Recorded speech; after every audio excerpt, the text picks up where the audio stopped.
Hello everyone, my name is Sherry and today I'm going to be doing the Reading Habits book tag. Seda from Bookworms Haven tagged me to do this and it sounds like a fun one, so let's get to it.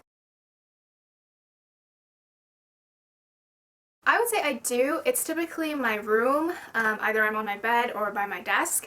That's where I typically like to read. Sometimes I also read in the living room, but it's not really my preference because it's not as cozy. Bookmarks all the way. The only time I would use a random piece of paper is if I don't have a bookmark with me. I don't like dog-earing my books, so I have standard bookmarks, I have wooden bookmarks, I have magnetic bookmarks that I also make, so I definitely prefer using bookmarks.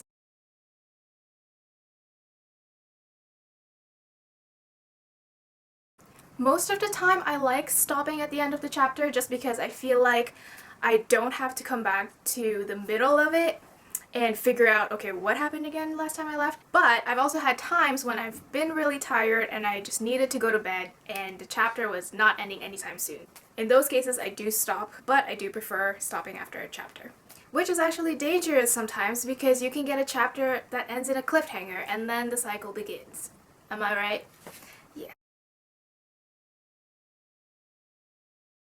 I would say rarely. If I'm feeling a little bit snacky, I would eat something like fruit that are easy to pick up and eat, but most of the time I usually don't because I find it distracting. However, I do like drinking tea or coffee sometimes, but most of the time I also forget about them and never finish them because I'm so attached to the book. I would say no to TV, but sometimes to music. So for example, if I'm in the mood for some relaxing music, I would put on Spotify and listen to jazz or pick a soundtrack.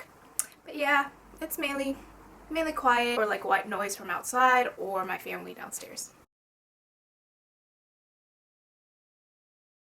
See, I feel like the ideal answer would be one book at a time, but as hard as I try to read one book at a time, I always need to read another one.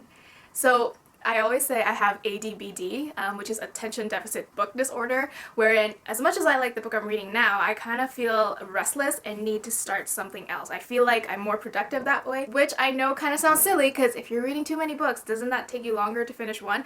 And yes, it does. But this actually helps me avoid reading slumps because I'm always interested in what I'm reading. I also like listening to audiobooks when I can't read. So for example, if I'm drawing or something like that, and if I'm listening to an audiobook, I also feel like I'm on track with my reading goals. So I'm reading 2 books at a time, so one physical, one audiobook. I also bring books with me wherever I go, so you will always find a book in my bag. Typically nonfiction, because it's easier for me to leave it and not go back into it until the next time. But yeah, I have a physical book that I read at home, audiobook that I listen to, and my travel book that I keep with me wherever I go. I can pretty much read everywhere. So whether I'm busing or I'm going on a long drive and somebody else is driving, I'll have a book with me and I'll read. When I go to the doctor's, like while I'm waiting, I'll have my book with me. So yeah, I can read anywhere, which is a good thing, I find. I never really read out loud to myself unless I don't get what I just read in my head and then I kind of have to repeat it for me to understand it better. But other than that, I prefer reading silently because it's a lot faster, I find. And I just feel like reading out loud would be very tiring, especially for the books that I read. I read a lot of high fantasy, which tend to span like 500 to 800 pages on average. So that would be very, very tiring and I would take forever just reading them and finishing one, which would not be good. People skip pages, but but why? I mean, I know some books tend to be slow and very descriptive to the point that it gets boring, but then what if you miss something? What if there's like a clue in there that's gonna pop up later on in a plot twist? Like, what? No, I don't read ahead. I don't skip pages because I really want to know what happens in the book. Like, I don't want to feel like, oh, what if I miss that? Because I know that will constantly bug me and I just can't have that. I need to know everything. Yeah, no to skipping, no to reading ahead. I have never broken the spine of my books intentionally because I do like keeping them nice. Most of what I own are paperbacks, so if it's a hardback, I don't mind as much, especially if it has a dust jacket, but I feel like with hardbacks it's really hard to damage the spine or break it. I rarely ever do that unless it's by accident, and then I'm like freaking out and then trying to convince myself it's okay, it's not a big deal, because when I do it, it's not like a big break and it's hardly really noticeable. I know when you do break the spine, like the book does seem well loved, but I just can't. I guess the opposite side of that is that I feel like, you know, when they're in good condition, it also shows that they're well loved. So just different ways of showing our love.